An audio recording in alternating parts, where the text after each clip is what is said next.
আপনার tiger, colour bird, সোনালী, broiler এসব মুরগি থেকে আপনারা সঠিক সময় সঠিক ওজন আসতেছে না, সঠিক বয়স হয়েছে, খাবার খায় কিন্তু আপনার সঠিক ওজন আসতেছে না, তাহলে এই ভিডিওটা শুধু আপনার জন্য।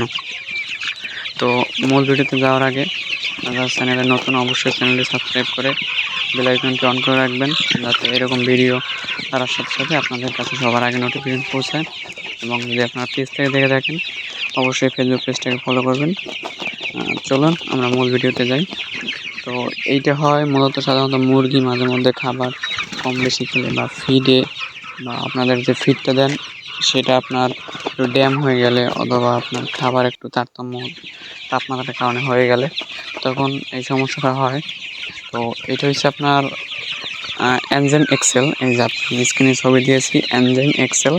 তো এইটা ব্যবহার করলে আপনারা এই সমস্যাটার সমাধান পাবেন এবং আপনারা এইটার সাথে তো এইটা ব্যবহার করবেন রাতে এবং দিনে একটা টক্সিন বাইন্ডার হিসাবে যে কোনো কিছু দিতে পারেন, যেমন 2+ আছে হেমিকো 2+ আছে, শুধু 2+ টক্সিন বাইন্ডার 2+ বা 6+ এরকম ধরনের যে কোনো একটা টক্সিন বাইন্ডার দিলে হয়।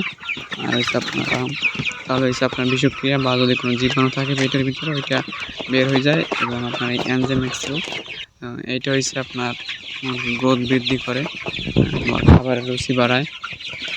এটা দিলে আপনারা খুব দ্রুত ওয়েট আসে যায় এবং যদি আপনার পর্যাপ্ত বয়স হয় তাহলেই হবে।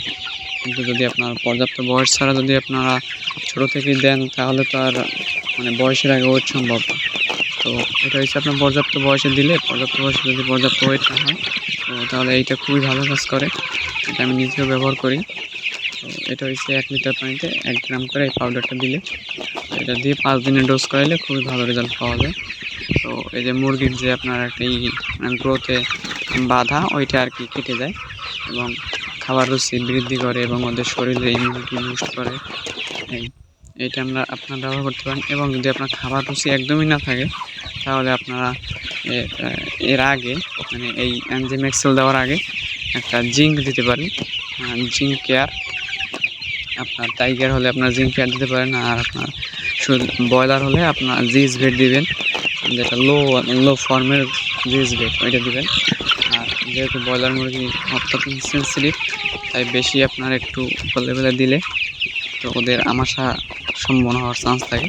তার জন্য কালার বার্ড বা সোনালী হাইব্রিড ক্লাসিক এইসব করলে অবশ্যই আপনারা জিঙ্ক কেয়ার দিবেন, খুবই ভালো কাজ করে। অথবা জিঙ্ক বিও দিতে পারেন, জিঙ্ক বি দেওয়ার থেকে জিঙ্ক কেয়ার দিলে খুবই ভালো কাজ করে আর রুচিটা বৃদ্ধি করে। তারপর আপনার এই এনজাইম এক্সেল দিলে রুচি বৃদ্ধি প্লাস খাবারের গ্রোথ, খুবই ভালো রেজাল্ট, একটা সুন্দর একটা রেজাল্ট পাবেন। এটা আমি নিজেও এই শিডিউলে ব্যবহার করি, আপনারা করে দেখতে পারেন যদি আপনার মুরগিতে যদি এরকম ওয়েট কম আসে বা ওয়েট আসে না। আশা করি বুঝতে পারছেন। আর যদি এই বিষয়ে কিছু জানার থাকে অবশ্যই কমেন্ট সেকশনে কমেন্ট করবেন, আপনাদের কমেন্টের রিপ্লাই দেওয়া হবে। ধন্যবাদ সবাইকে।